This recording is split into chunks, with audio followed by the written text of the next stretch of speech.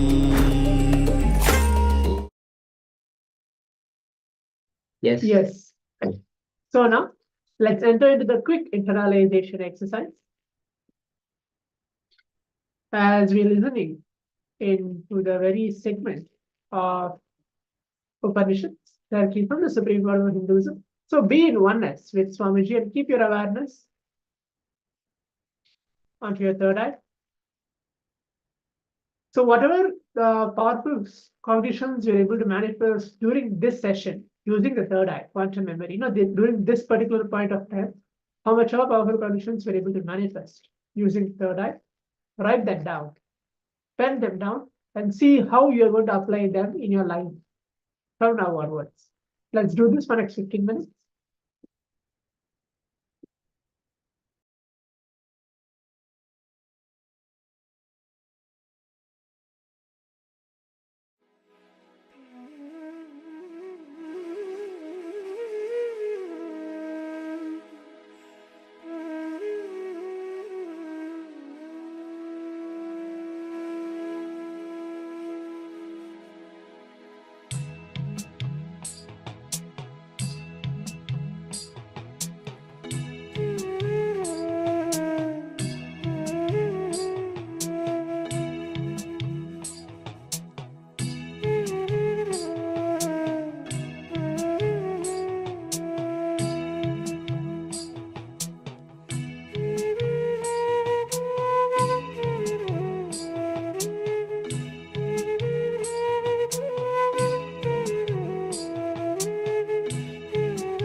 Yes. So now, let's continue listening directly from the Supreme Pontiff of Hinduism, the rest part of the video, where Swamiji is continuing to tell.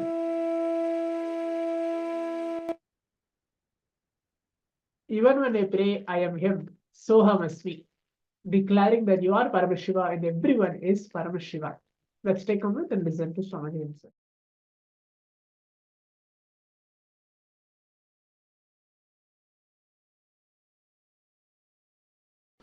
पूषन्ने गर्षे यमः सूर्य प्राजापत्य व्यूहरश्मीन् समूह तेजो यत्ते रूपं कल्याणतमं तत्ते पश्यामि योऽसावसौ पुरुषः सोऽहमस्मि. Listen.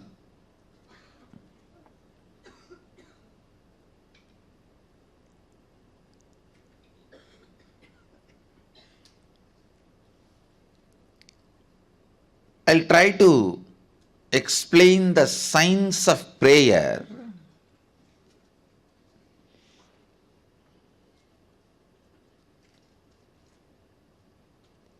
usually mind always operates from duality.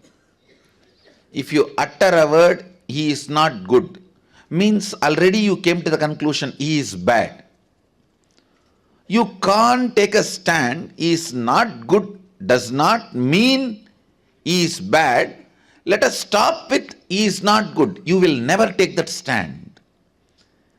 As a natural flow, your logic is always taught to take the extreme stance.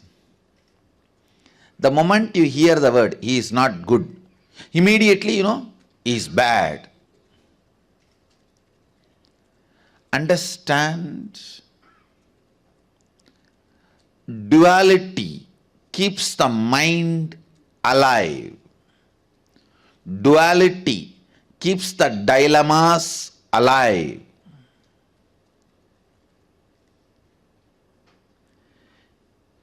Your mind is so brilliant, it can even use religion to keep itself alive. Please understand. It can even keep religion. It can use even religion to keep itself alive.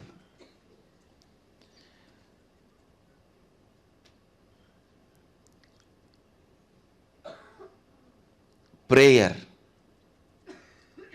is one of the most misunderstood, abused concepts.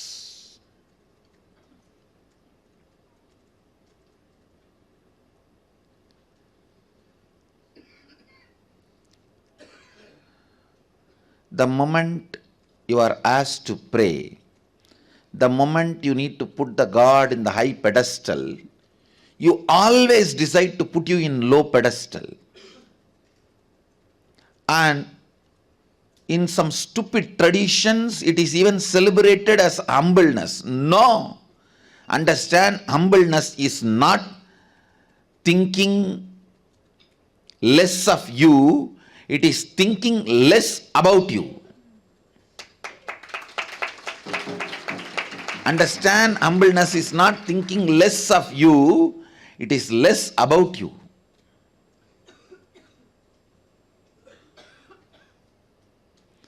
Humbleness is not the image you have about yourself. It has nothing to do with the image you have about yourself. It has something to do with how many times you remember yourself. Stupid, one of the most stupid mistake humanity has committed, putting yourself down and thinking only then you can put your God up. No, understand? Putting your God up does not really requires putting yourself down. Putting yourself down does not necessarily make you to put your God up. This is one of the very important truth you need to know. Please understand. I feel so blessed. The Vedic tradition, the Hindu tradition,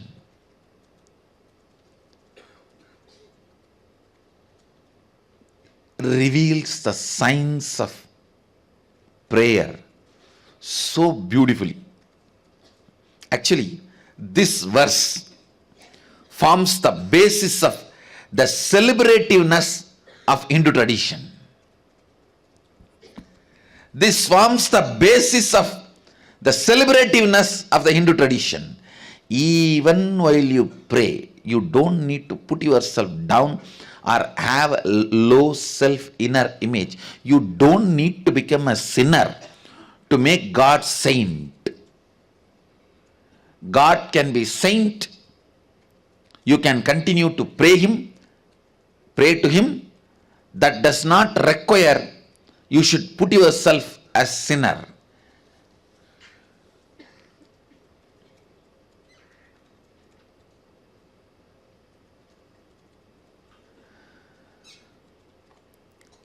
In any form, consciously engaged powerlessness will only lead to bondage, whether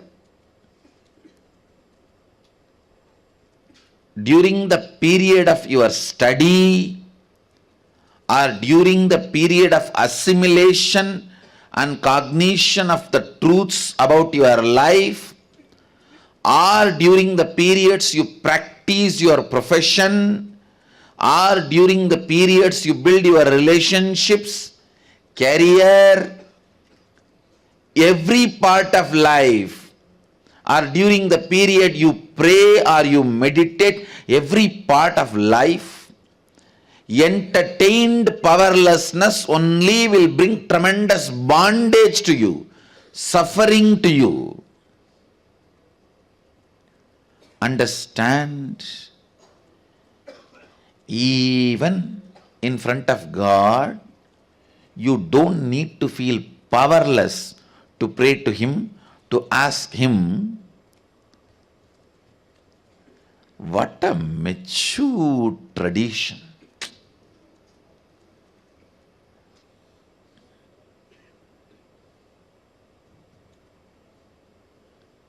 I'm going to create a hashtag, blessed to be Hindu, and go on adding. See the maturity, the duality keeps your mind alive. Even while you are praying, don't entertain duality, which is source of dilemmas. Even while you are praying, even while you think you do not have something, you miss something, let powerlessness not be entertained in you. Understand, most of your concepts about God is so stupid.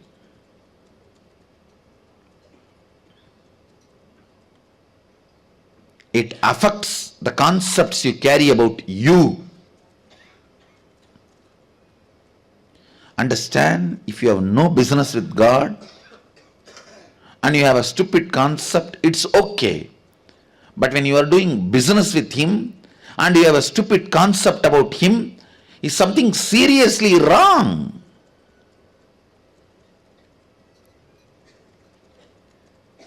Especially when you have a stupid concepts like if you have to put him in high pedestal, you have to lower yourself, which is, I can say, the greatest sin. You are bringing it upon yourself, which will be very difficult to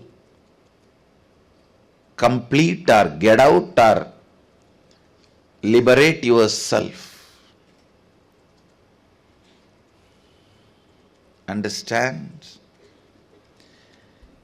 Even when you pray, even when you have not experienced oneness, even when you have not understood experientially your oneness, you are one.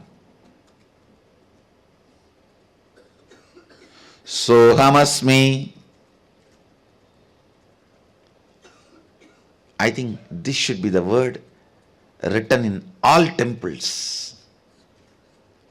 This verse should be written in all temples in golden letters, at least in all our temples, all our devotees' puja room. Because this gives you the right context and concept about God. Even while you are praying, putting him in the high pedestal does not require putting you in lower pedestal. This duality,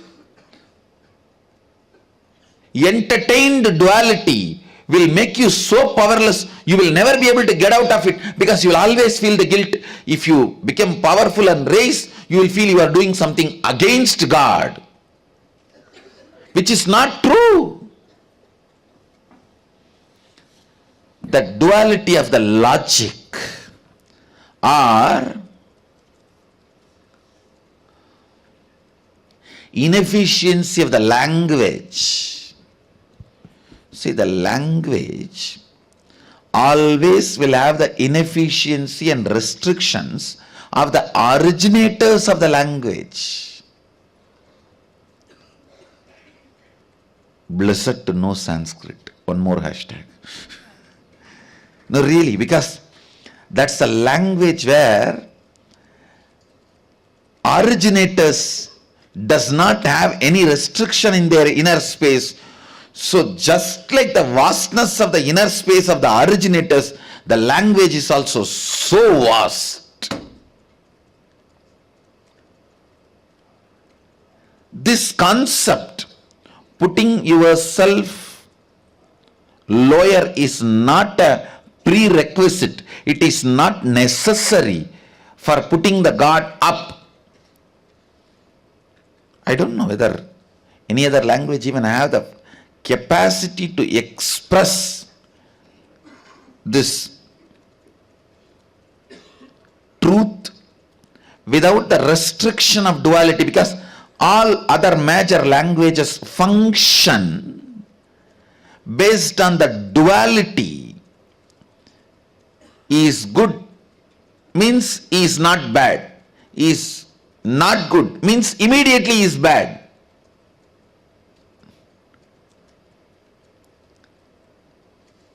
The language which functions based on duality cannot always reveal the truths because it has its own restrictions. Blessed to be Hindu, blessed to know Sanskrit to understand Hinduism in its original form.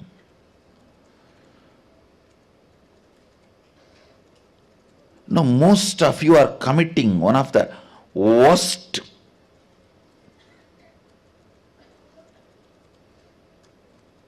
sin. You are building a self-torturing pattern in the name of prayer, because you are always taught put yourself down to put God up, which is not true. And once you learn this pattern of belief of if you have to put God up, you have to put yourself down, one of the worst thing happens is you never come up. Even by mistake, once in a while you feel good about yourself, you feel something is wrong. You get into the guilt. Oh, I'm feeling so good about me. Am I putting God down? Because I'm all the time supposed to be shivering inside, praying, oh God, oh God, oh God, oh God. No, that is one of the most dangerous belief systems you build in the name of religion. I tell you, slavery was never abolished. You are only made to think so.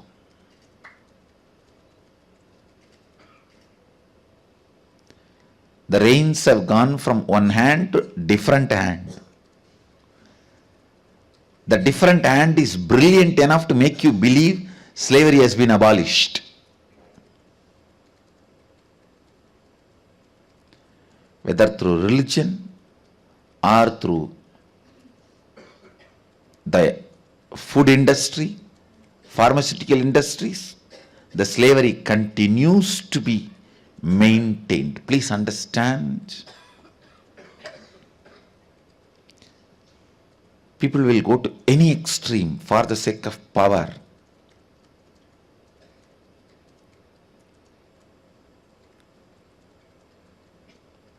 I understood this truth when I read about different revelations by the insiders of the corporate companies and big money wallas.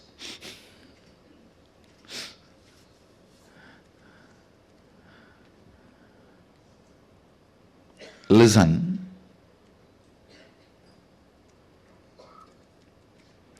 Sometimes religion is also used as a controlling mechanism. Don't get caught in that net.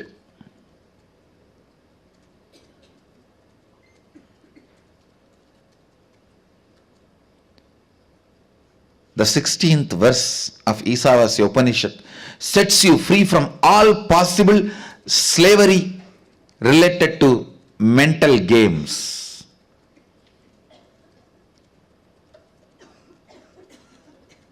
There are many traditions where lowering yourself more and more is appreciated, respected, worshipped. The more lower inner image you build, more you are respected, worshipped, recognized. If that is what you want, get a pig or buffalo and put it on the throne and do worship. It has lowest inner image. Because without any shyness, it can go and put its mouth on anything. It is such a stupid concept. Such stupid concept. Please understand.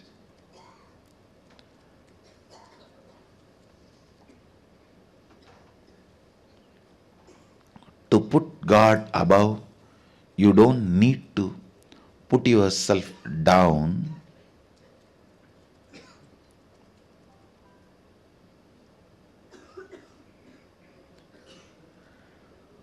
Because prayer itself is a technique to break this non-duality.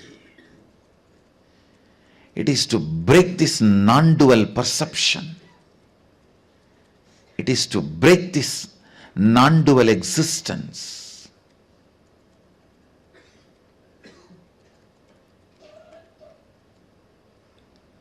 Lower inner image. Understand? The lower inner image.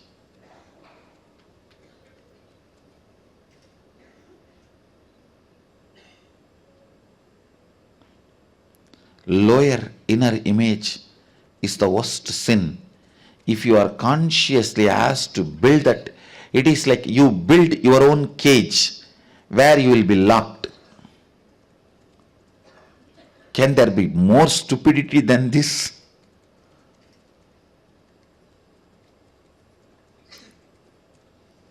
The verse is very clear, the sutra is very clear, rishis are very clear. Even when I pray, I am you. Understand?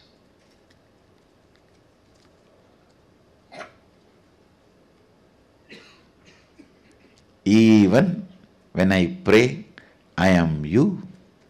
Sohamasmi.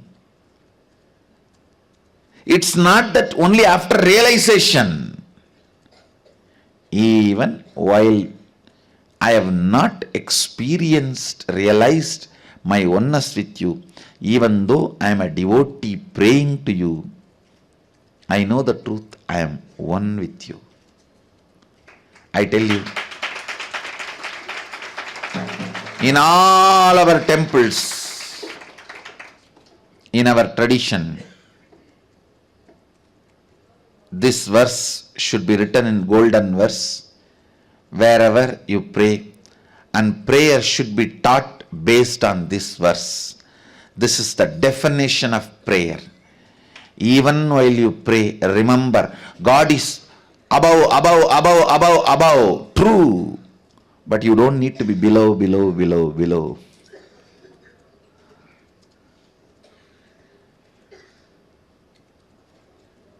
You don't need to be below for the God to be above.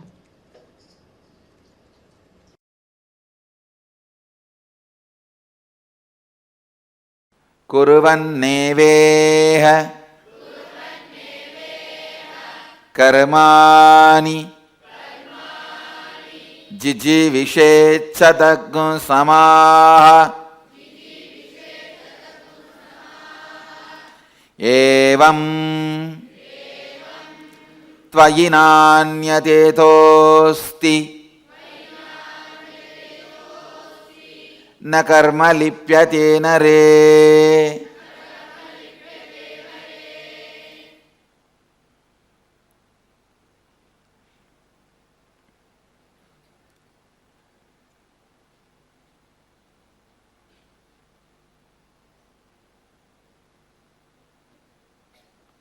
Listen. Chant once more. Kurvanneveha karmani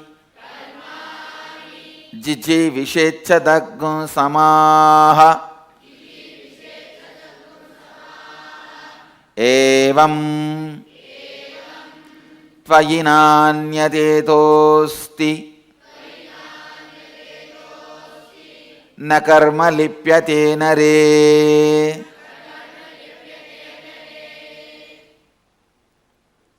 Listen to the translation. One should desire to live in this world for hundreds of years, all the while doing his deeds dispassionately as sanctioned by the scriptures, and treating them as his offerings to Ishvara or the quintessential Supreme Lord is the Lord of all creation. In this way, the deeds done by you, the man shall not cling to you. The deeds done by you shall not cling to you. The deeds will not cause their good or bad effects upon the doer of those deeds simply because they are being done with the doer mentally convinced that he has not done them. He is not intellectually and mentally committed to these deeds, or they are done without his claiming any rights over fruits of those deeds. There is no other way by which a man can free himself from the bondage created by the deeds. I'll give you the translation of some of the scholars and then give you my translation, and of course, above all, the interception from the Upanishadic rishis. Please understand. Exactly this verse means you should live. Your cognition should decide to live. Understand? One of the biggest problem all human beings have. Please listen. Whether you don't have money, enough money in your bank, or you don't have enough excitement, inspiration to run your life, whether you don't have enough money to run your life outside world, or you don't have enough energy to run your body, you don't have enough energy to run your mind, whatever you don't have, please be very clear. It is side effect of some of your decisions not to live. Always support life. You decide at some points better not to live. Instead of living this kind of a life, better not to live. Please understand. You should always think, I will live in a better way, wherever I need to transform. No question of better not to live than living in this way.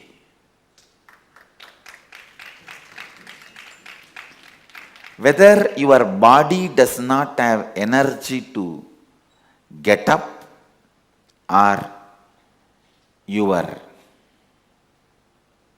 mind does not have enough excitement, whatever you may think you lack is nothing but the side effect of the decisions you did in your past against life.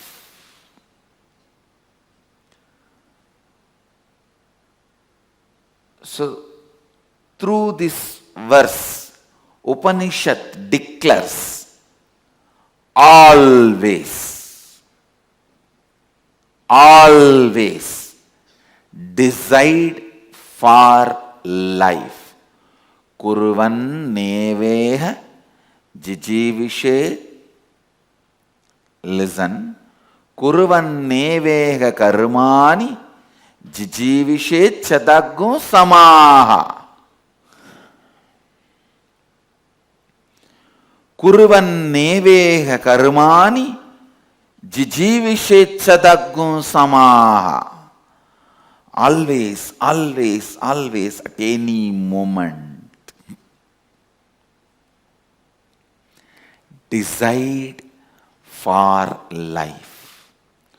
Your decision against life is SDHT, self-doubt, self-hatred, self-denial. All your tiredness, physical tiredness, mental boredom. Actually, physically when you feel bored, that comes as tiredness. Mentally when you feel tired, that comes as boredom. And all pain is a suppressed anger. Understand? Whenever you become angry, you become violent and decide against life. Whenever you choose for life, your anger melts down into love and compassion. Any decision, please understand, even people who attack you, cherish enmity towards you, never decide against their life, never decide they should die or they should suffer. Always decide they should not interfere in your life. Any attempt they try to do to harass you or interfere in your life should be failed. Decide only for life. Listen, when somebody attacks you, tries to harass you, if you decide, let them be killed or destroyed, it is against life. Always decide, let them not be able to disturb me or harass me. Let them fail in their attempt to harass me or disturb me. That's enough. Let them transform not to disturb me or harass me. That is enough. That is the decision for life, I tell you. Whenever you decide for life, you become so powerful, strong. Naturally, no one will be able to harass you, disturb you, and cosmos will decide what to do with them, what to do with the people who are trying to attack you, harass you. Cosmos will decide what to do with them. God will decide what to do with them. In you, be very clear, you always decide for life. I tell you, a person who decides for life will be Tyaga Raja. He will be such an amazing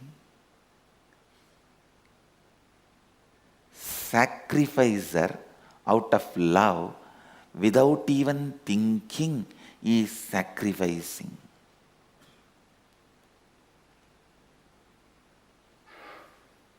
Listen. Tyagaraja.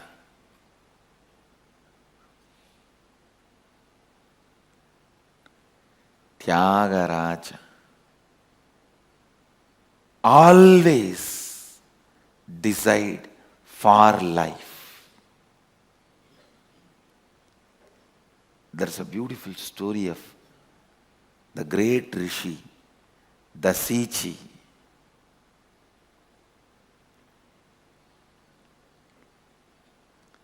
He even gave up his own body, his own spine, to be used as a weapon for the victory of the gods, Devatas.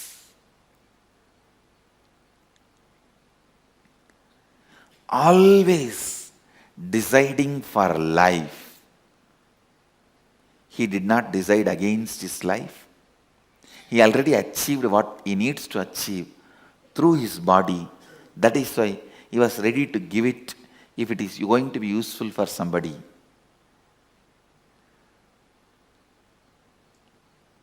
Listen. Keep this as your cognition. Kuruvan nevega karmani jijivishechadagum samaha. One should decide always for life, yours and others. And whenever you decide for life, yours and others, it will never be in conflict with each other. It will never be in conflict with each other. Understand? Yours and others always being in conflict means that is animal world. Yours and others, when it does not exist in conflict, you become human being. Yours and others, when it becomes complementing each other, you become Devata, space of Devata. So if you are living in a space where there is a conflict between yours and others' life, you are still living the animal life. The life of beast, animals. And if you are living a life where there is no conflict between yours and others, you have come to the human space. You have come to Bhuloka. If there is always a conflict between yours and others' lives, you are in Patala. If you are in the space of no conflict between you and others' life, you are in Bhuloka. When your life and others' life complement each other, you are in Devaloka. So you decide what kind of loka you want to reside. I tell you, thousands go in this Mysore road. How many decide to come and live here? It's not that we kept the doors closed and we are inviting anybody from anywhere. We only want to make sure that they don't harm the Sangha and Sangha is not harmed by them. We make sure that they are in the space of completion, that they are not in the space of competing or threatening each other. They are in the space of just non-competition, or there is no incompletion. Listen. Always decide for life. Kurvanneveha karmani jijivishechadaggun samaha. Decide to live hundreds of years. Today sit and complete all the decisions you took against life. Remember, whenever you made the decision, instead of this kind of life, better I can live, better I can go.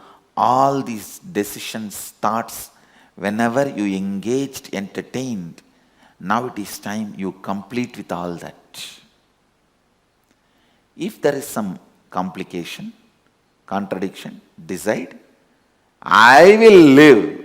That is no question about it. If there is a incompletion, conflict, complication, I will complete it and make myself better. But the decision to live is unquestioned.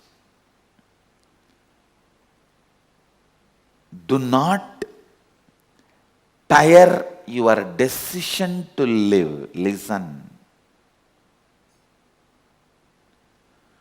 Do not weaken your decision to live. Do not abuse your decision to live. All disease is just the expression of your unconscious decisions against life. Your decision to live can change your DNA. Understand just this one verse. Completion with all your decisions against life. I guarantee in the national channel you will walk out of cancer.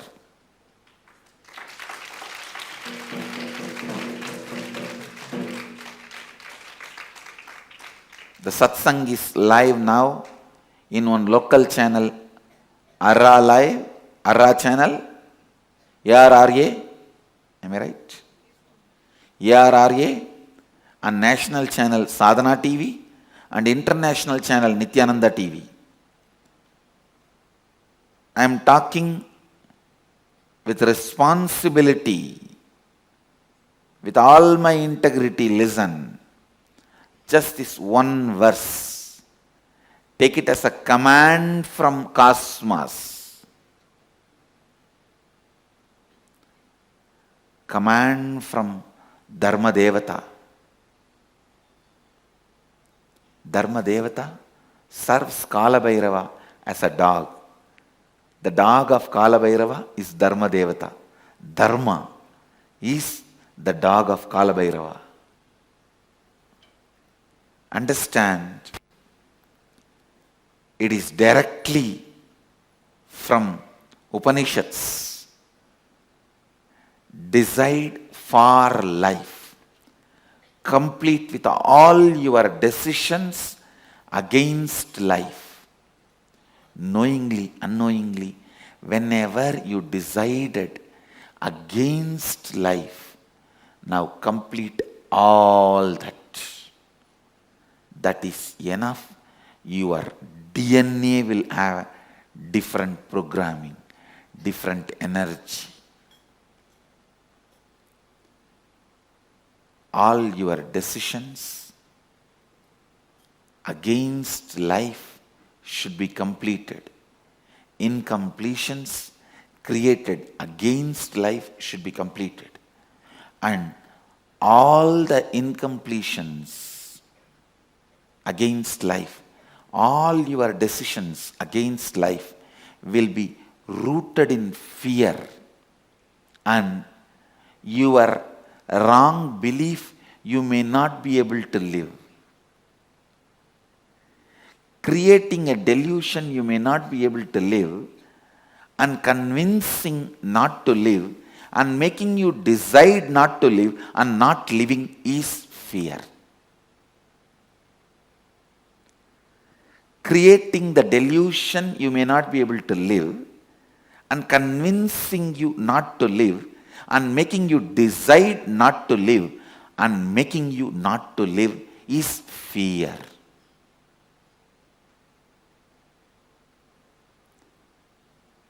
With fear, you can do both. One, Baglo, run.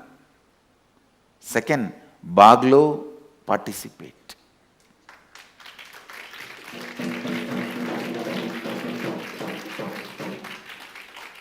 Baglo or Baglo. Understand,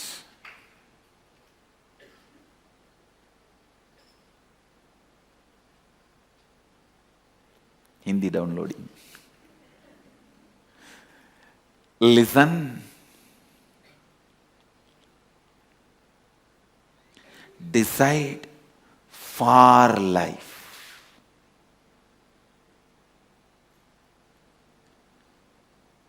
If there is a delusion, you may not be able to live.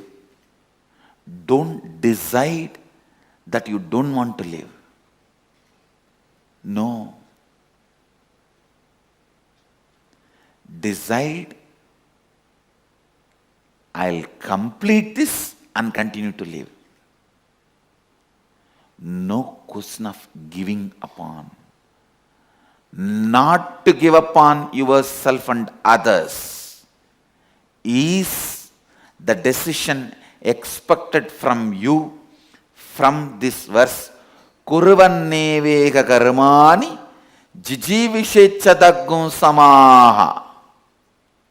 This verse is a spiritual support for all the sick, weak, tired, poor people on the planet Earth. Whether it is a physical sickness, mental tiredness, or boredom in the life, or poverty in your outer world, whatever may be the problem, this one verse, Kurvanneveka karmani jijivishechadaggum samaha, is solution. Listen. Fear has two expansion. Forget everything and run, or face everything and race.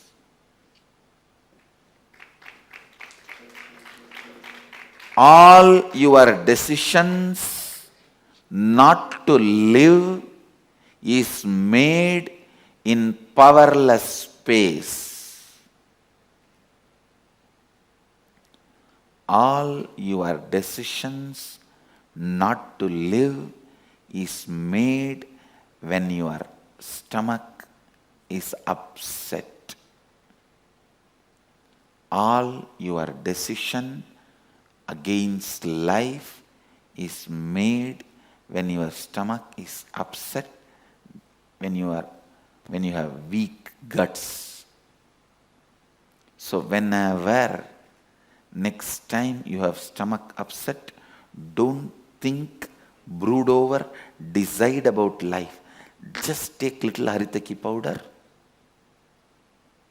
clean, then sit and plan your life.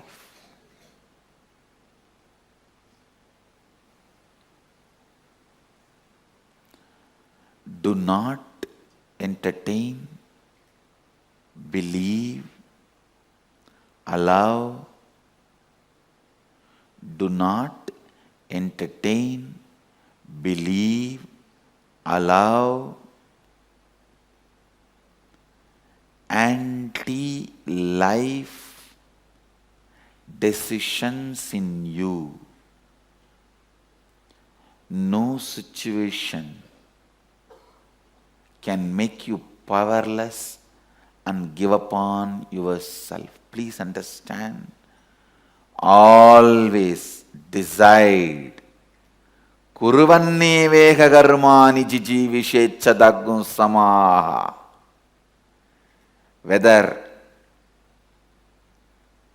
my boss is hitting at me, or my spouse is firing at me, or the society is suppressing me, no question of shrinking, no question of making even single decision against life. No. And when you decide for life, I tell you, it will always be in tune with them also, and even they will start falling in tune with you beautifully and become part of you. Listen, that is why I insist on Kuruvanne veka karmani jijivishecha samaha. Always decide for life. Always decide for life. Always decide for life.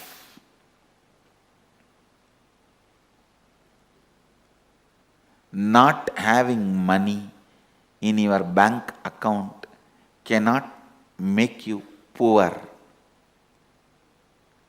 Poverty is you declaring bankruptcy voluntarily. Not having money in your bank account, but you giving upon and declaring bankruptcy is poverty. Same way, feeling tired is not giving upon life. Deciding not to get out of tiredness is giving upon life.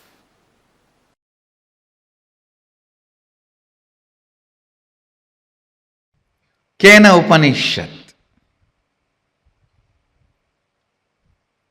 Brief technical introduction.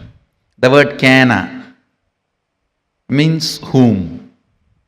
The Upanishad appears as the 9th chapter in Talavakkara Brahmana of the Samaveda, and also known as Talavakkara Upanishad in our Jaimini Brahmana. 35 verses and Shanti Mantra.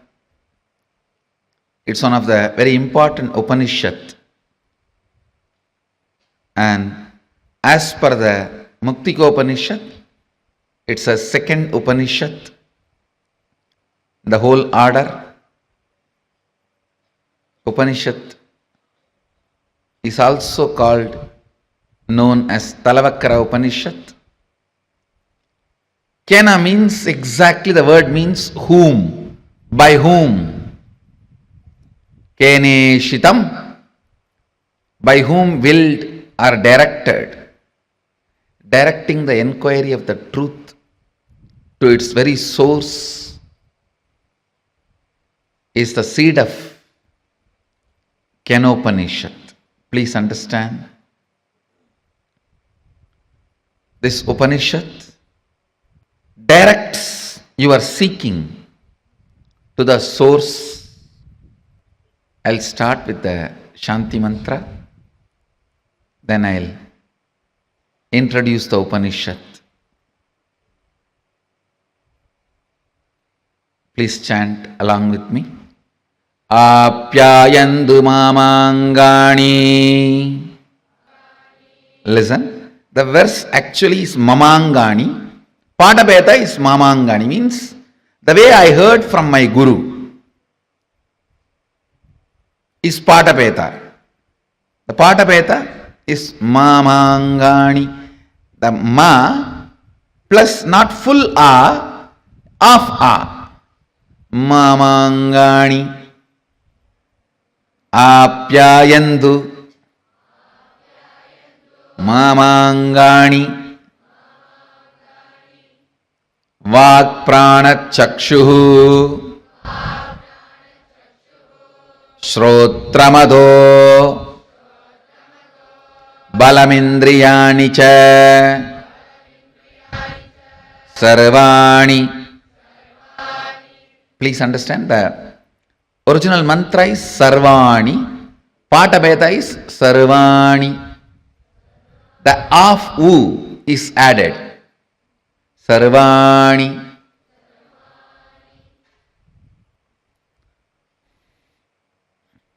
Sarvam Brahmaupanishatam Maham Brahma Niraguryam Mama Brahma Niragarot Aniraga Aniragaranama Aniragaranamastva. That is the word, that is the way the big words are taught. Aniragaranamastva Nirakaranam Me astu Tatatmani Nirate Ya Upanishatsu Dharmaste Mayi Sandhu Te Mayi Sandhu Om Shanti Shanti Shanti. Balasans, chant the Shanti mantra. By chanting this Shanti mantra, formally I inaugurate Kenopanishad.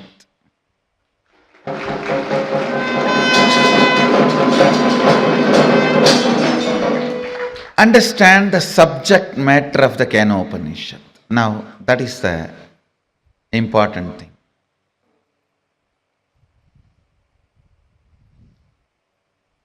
The essence of Isavasya Upanishad is seeking. The essence of Kenopanishad is seeking into the very source. Not just who am I, by whom am I? Understand? Who am I starts and ends inside your body. By whom am I starts and ends in cosmos. There is a big difference between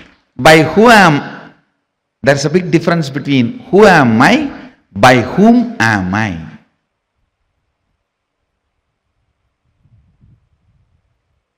Enquiring into you is seeking. Enquiring into the source is seeking the very source. The subject matter of Kenopanishad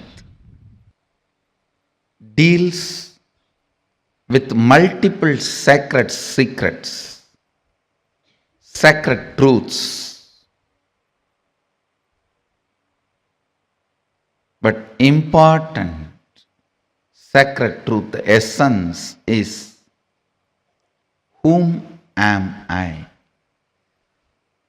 By whom? By whose will everything came to existence? Whom am I? some of the best brains produced in the planet Earth were rishis. Some of the best people happened in the planet Earth were rishis. I still wonder, seeing the kind of a subtlety and capacity to catch and reflect the cosmic truth. Please understand.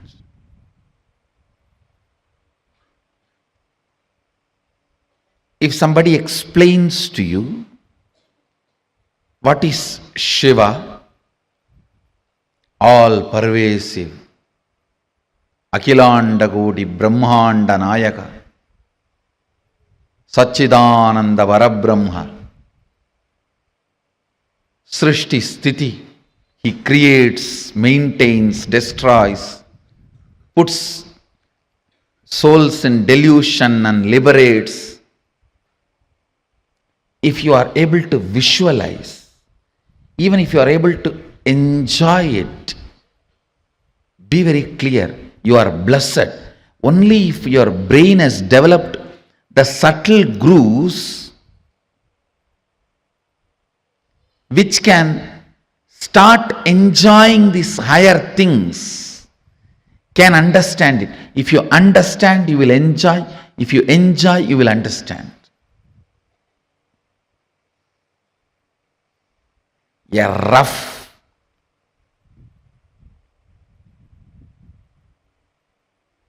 grass,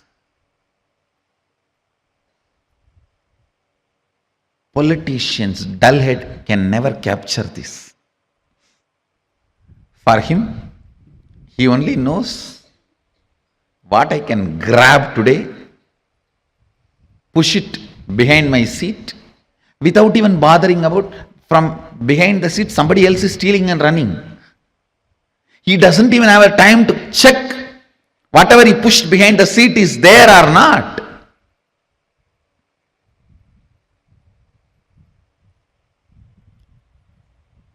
A grass, power hungry, lazy, tired, bored man can't even understand. If you explain these subtle truths, his brain cannot capture those visualizations. Because he can't capture those visualizations, he can't enjoy. When he doesn't enjoy, he can't capture. It's like a vicious circle. I tell you, even about Guru, if you are able to enjoy his quality, you will understand his qualities. If you understand his qualities, you will be able to enjoy his qualities. If you are able to enjoy, know clearly you are blessed. You are blessed. Ignorant, tired, agitated, dull head can never capture the subtle truths or the subtle qualities. Because he cannot imagine, he won't enjoy. Because he doesn't enjoy, he can't visualize. Ability, the brain's ability to catch the subtlest visualizations come by a long practice of internal silence, what I call unclutching or meditation. Understand? By the tremendous internal silence, your brain develops the capacity to capture the most subtle visualizations. Ability to capture the most subtle visualizations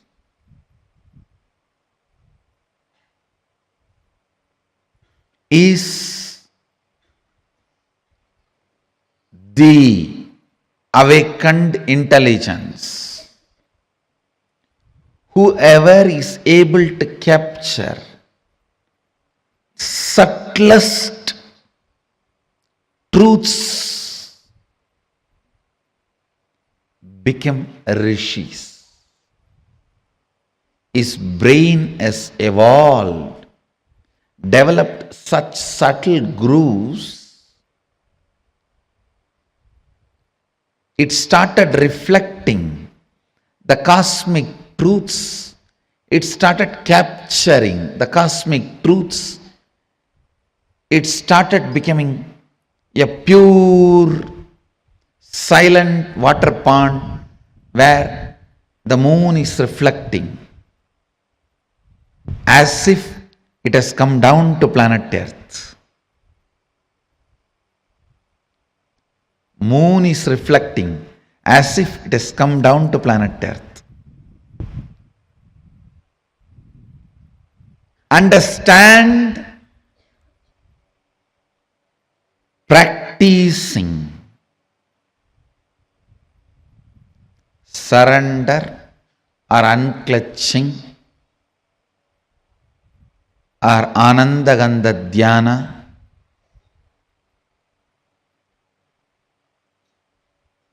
completion, all this not only brings peace into your heart, it raises the subtlety of your brain grooves and your brain's ability to capture the higher truths. Your brain's ability to capture the higher truths. Brain's ability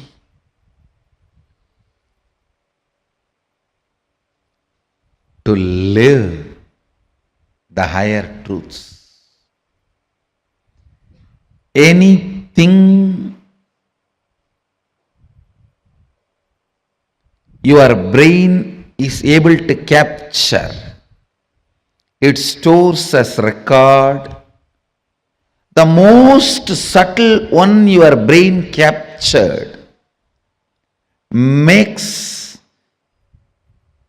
itself as your cognition and life's goal. Understand? Even once if you are able to understand, capture the word Satchitananda, Sat Chit Ananda, the existence, conscious bliss. Anything which is subtle, the most subtlest experience, imagination, visualization, your brain is able to capture. It will make that as a base for its function. I don't need to do anything other than describe how the materialization happens to my balasans, the way they are able to capture. The moment their subtle grooves in the brain captures this, that power will start manifesting in them. Why I am saying balasans? Because they are more ready to listen. Their inner space has more peace. Their brains have more subtle grooves to imbibe what I am sharing. When I explain that science, if you can visualize it, that power will start manifesting in you. Because anything your brain can visualize, It will make that as your basic functionality. If I can explain moving from one body to another body, astral travel, and your brain is subtle enough to capture it, visualize it, you will start manifesting that power. All powers are like that only.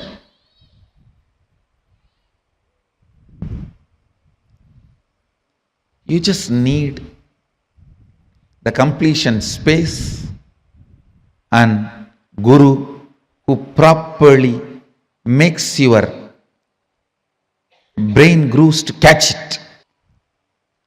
I wonder the sophistication with which these Upanishadic rishis were able to reflect the whole reality. I tell you,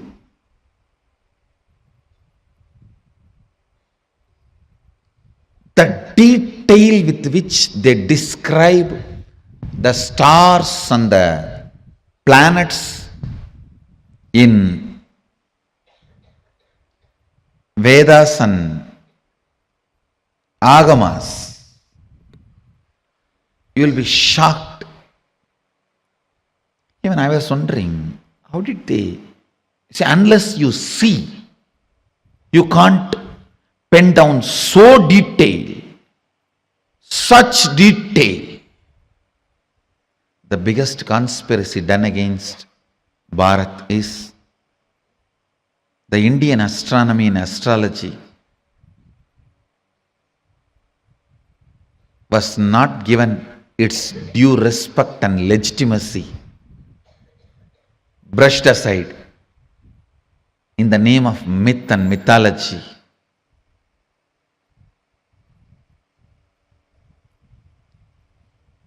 If you read, you will understand. Oldest in the future, longest possible prediction can be done only by our calendar, Panjiga. Science is so perfect.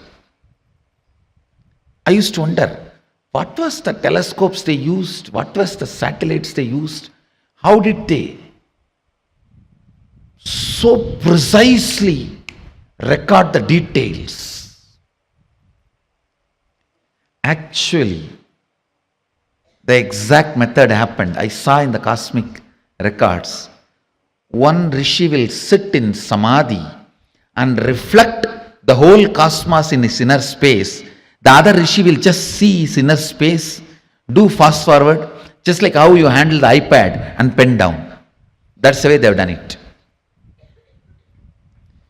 He will become so pure, complete completion, his inner space will just reflect the whole Milky Way, the whole cosmos.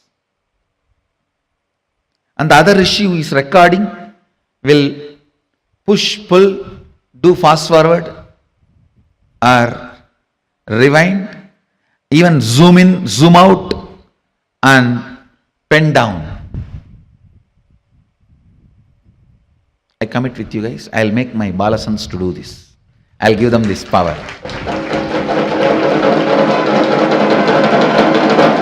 It's possible. It's possible. Just they need to evolve more into the space of completion and responsibility. It is possible. That is the way they recorded. Understand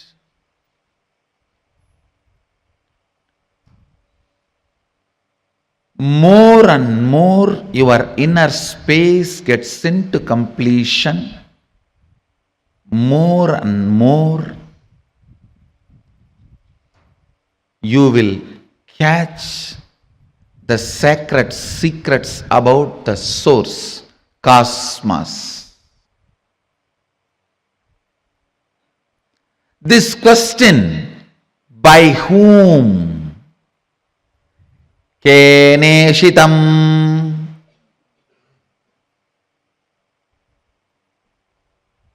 The Kena Upanishad, the essence of Kena Upanishad,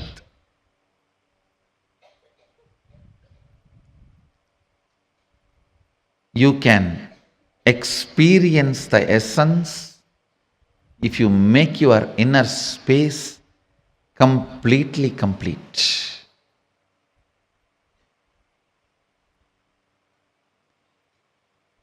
If you are ready with the completion, I can just show the exact reflection of Keneshitam.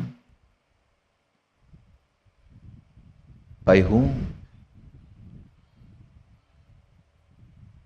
In this Upanishad, Devi is the Guru. Understand? It is directly from Devi, Uma. First time the word Uma appears in this Upanishad. Devi is addressed as Uma in this Upanishad.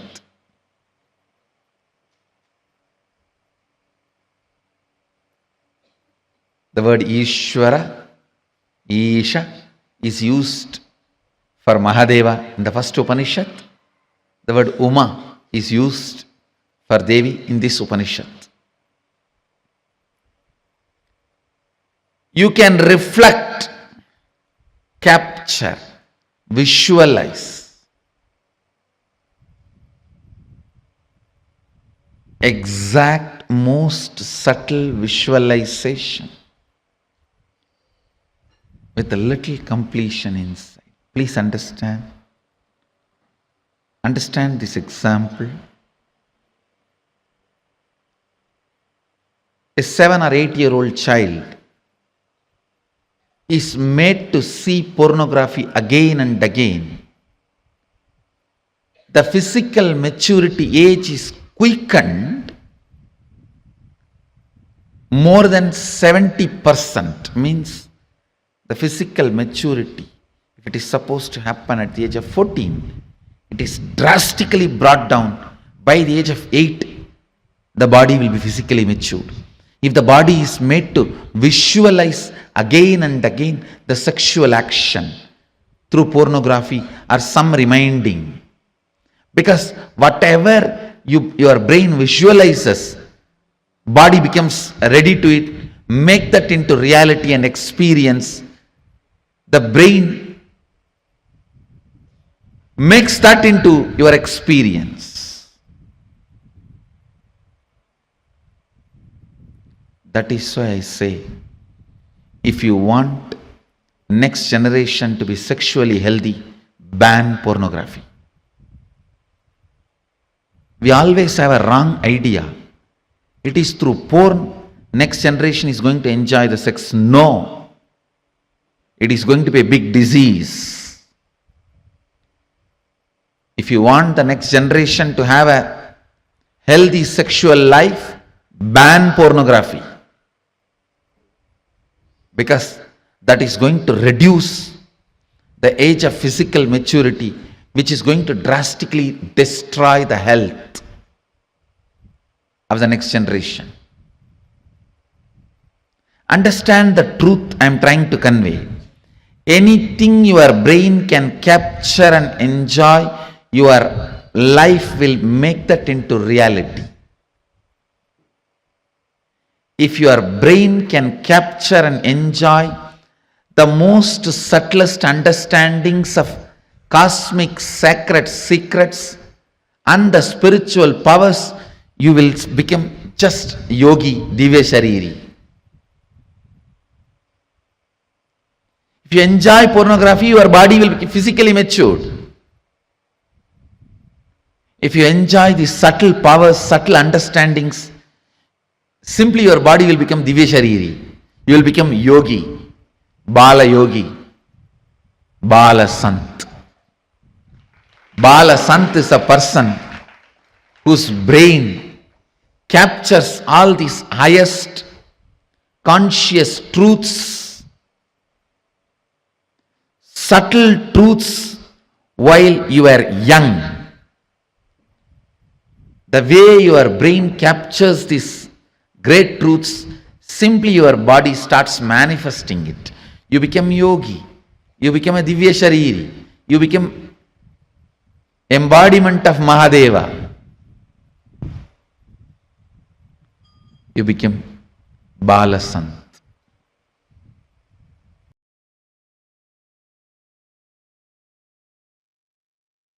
So what a powerful powerful cognitions that Swamiji has gave in such a long Upanishad satsang where various revelations, and just Swamiji said that Balasans, especially when brain is awakened to grasp these higher truths, you become a Balasant. And throughout the session where Swamiji has told various things, especially starting with the Upanishad, like always decide for life. If you are deciding against life, it is SDST, which brings physical tiredness, mental boredom. And when you become angry, you actually become violent. And the moment you become violent, you choose against life. So always choose to decide for life, never against life. So whenever you decide for life, you become powerful, you become strong, and nobody will be able to harass you. Nobody will be able to violate you. Nobody can attack you. And let the cosmos decide what to do with them who harass you, who attack you. That is why always decide for life. If you decide for life, you become a Tyaga Raja. You become a sacrificer out of love. Without even thinking, you just sacrifice. So always decide for life. And then Swami told about the Kena Upanishad. He introduced the Kena Upanishad, where when Kena Upanishad is actually which directs your seeking to the source. Upanishad is seeking. The essence of Ishavas Upanishad is seeking, and the essence of Kena Upanishad is seeking to the source. Not just who am I, but by whom am I? By whose will everything comes into existence. And then so I said, whatever your brain can visualize, it will make that as a basic functionality. Your body will start manifesting it. If you explain if and then later, if you are able to move from one body to, if you visualize yourself moving from one body to another, and if your brain can visualize it, then you can manifest it. And not only about this example, even all the powers are like this. If your brain is able to visualize it, it will happen. It will start manifesting. And lastly, Swamiji gave example of the physical maturity nowadays, when it is pushing too much down among the current generations. Like when a 7-year-old child is made to see the pornography again and again, 70% of the physical maturity happens at the very young age, and has come down from age of 14 to very less age like 7, 8. So when whatever brain visualizes, body makes into that experience. So if next generation needs to be sexually healthy, banning pornography is the best thing to reduce that is only because it is only going to reduce the physical maturity. It is going to bring more and more disease. So if Balasant, especially the kids who are having more receptivity and their brain groups are subtle, when those listens to these powerful cognitions, and when they are able to visualize these things, they start manifesting much more. They start making into reality much more. Okay, so with this, Yes. So now let's enter into the internalization exercise. But before that, requesting each of the participants to please come on the camera. Please be seated. Well, that was such a long discourse on Upanishad, Ishavasya Upanishad, Kena Upanishad, Kata Upanishad. So as Swamiji himself is giving a commentary, translations on it, and giving the powerful cognitions on the Ishavasya Upanishad. So Ananda Ganapati, Lisya, Nityananda Paramashiva, Seen He, Nitya Guru Prasadini, Mihiri, Maha Bhairava, Jnana Swarupa, the person named iPad, Nitya Chakra Swarupini, Ma Shukrindrananda, Iris. Please come on camera and please be seated. Please turn on your cameras. We're entering into the internalization exercise. And then we're going to manifest powers as well. So now seeking is the way God in you wakes up, constantly keeping your inner quest alive, keeping the basic questions alive till they become experiential answers, not intellectual. Experiential answers is seeking. What am I doing? Every day, what am I doing? What am I doing? Is it exactly moving me, pushing me towards where I'm supposed to reach? What am I doing? Where am I going? Where am I heading? All these questions. Sit with deep seeking and pure questioning. Don't search for answers, search for questions. Allow the answers to happen by themselves. Nurture the deep, pure questioning by yourself. Now let's do all this in next few minutes. Let's begin this very powerful internalization exercise. It's as, how Swamiji is telling, like, focus on your first person. Who am I? How am I? From where am I? From when am I? What am I? All those questions. Seeking inside yourself to focus on your first person. Let's perform this internalization exercise now.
Yes. So we had a good time. Now to do the seeking internalization exercise. I hope each of the participants had a good time doing this to see what am I doing? How am I doing? Focusing on the source of the first person as we completed this very first subject of Upanishads in this first session. So now we're entering into the power manifestation. We're going to manifest the power of quantum memory. Okay, in the Sarvajnanottaragama, verse 15, it's presented, and in Paramashivoham himself tells, Eva Vekat Bhavena Samsitatu Yoginaha Sarvajnatum Pravaktena Vikalpa Hitastatu.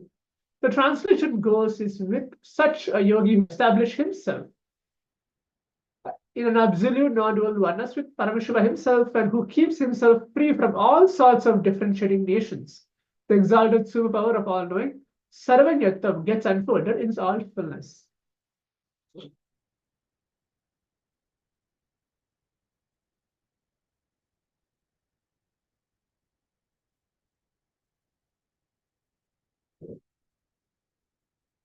So now,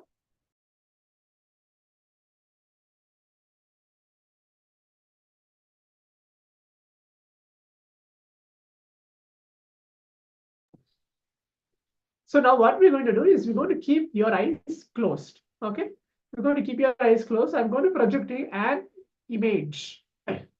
It's a page of Science of Living Enlightenment, from the Science of Living Enlightenment book, page number 186.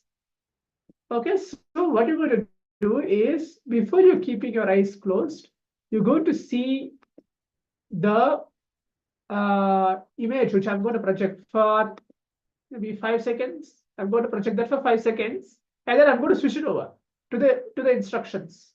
Okay, so I'm going to project that for 5 seconds for each of the participants to look in. Just going to glance through for 5 seconds. Whatever comes, it's just a quantum memory power. So whatever you're able to grasp in 5 seconds, to start off with 5 seconds. So if all the participants are able to understand, you can give a thumbs up or tell a yes. If there's kind of difficulty to understand what power it is, please let the acharyas know. So I'm going to project the page of Living Enlightenment book in 5 seconds. And then after that, I'm going to switch it over back to the instructions of the power manifestation. I'm going to project that. So in those 5 seconds, whatever you're able to see, start writing it down. So now let's begin the 5 seconds.